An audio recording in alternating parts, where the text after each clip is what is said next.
Good morning. Hello, everyone. My name is Tatiana Nicholson, and I'm here to do my 3 skills I chose on the importance of social work. I'm a little under the weather, so bear with my voice. Um, so just to get right into it, I have my notes right here with me. The first skill I chose was the communication skill. And a little things I wrote down on why that's important. We as social workers must communicate effectively with our clients. And without the effective communication, it can be very hard. Um, we need to learn how to communicate critical information, such things as tragic, such as deaths and things of that nature, that will cause the client to feel saddened or disappointed or anything of that nature. And without these skills, a social worker may not be able to obtain the information that is needed from their client.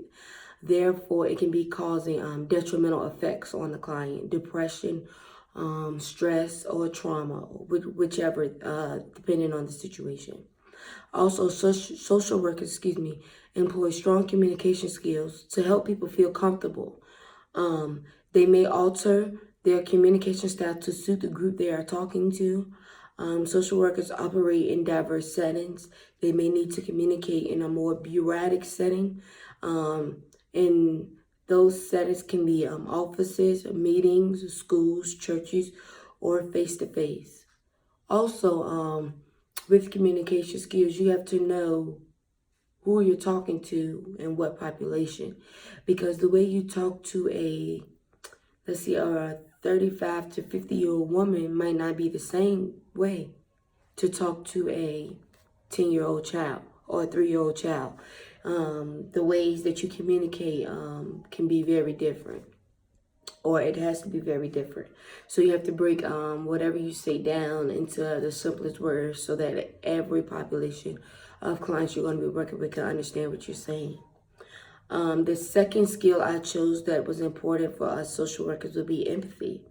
And this is important because as helping professionals, we experience compassion fatigue when they take on the suffering clients and lack proper support at both work and sometimes at home.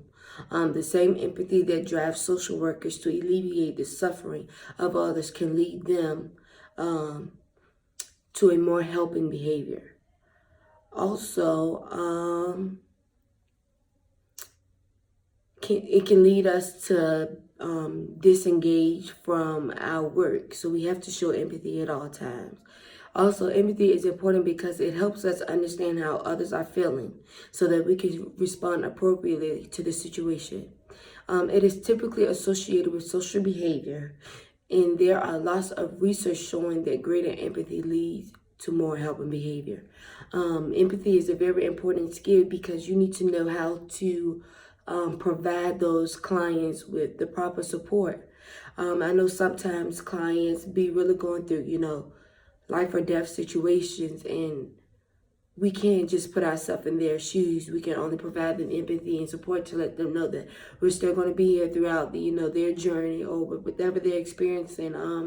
And we're just going to help them provide inspiring words and things like that. Just showing empathy, keep them motivated, positive affirmations throughout the day and things like that. Keep a check on them to make sure they're okay, because our job as social workers are never done. When we're off the clock, we're literally still on the clock.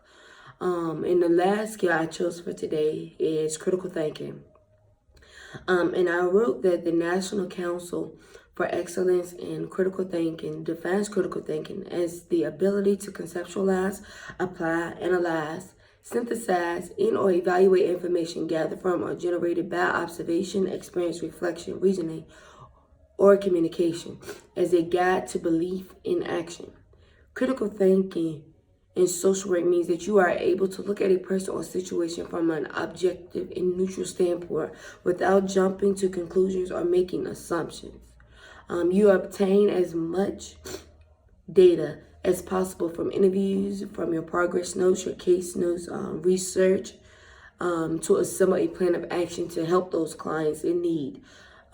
without allowing your own bias and personal preferences become in the way of you helping that client. So all of those things that you think is right or you think is the best based on passed down generations or family traditions and things of that nature, you have to put everything of that to the side. You can't bring any of that into a relationship with your client, because some things we as social workers believe in, the clients may not. So that's why we just, keep it out. Don't say anything about it. Last but not least, critical thinking is important for development of social work skills and direct practice.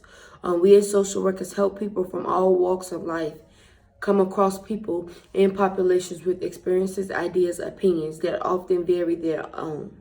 To formulate a treatment plan, when working with your client, you must first need to consider the beliefs, thoughts, and experiences that underlie your client's actions without making a snap judgment. And that's just what I stated before.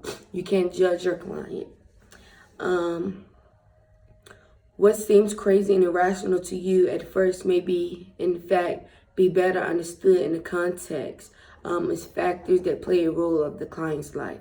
Critical thinking helps you objectively examine these factors, consider their importance and impact of the course of action, while simultaneously maintaining professional detachment and a non-biased attitude.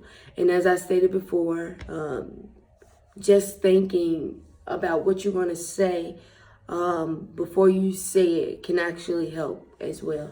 Because, there are a few topics here that, we know everybody has their personal opinions on. For example, abortions,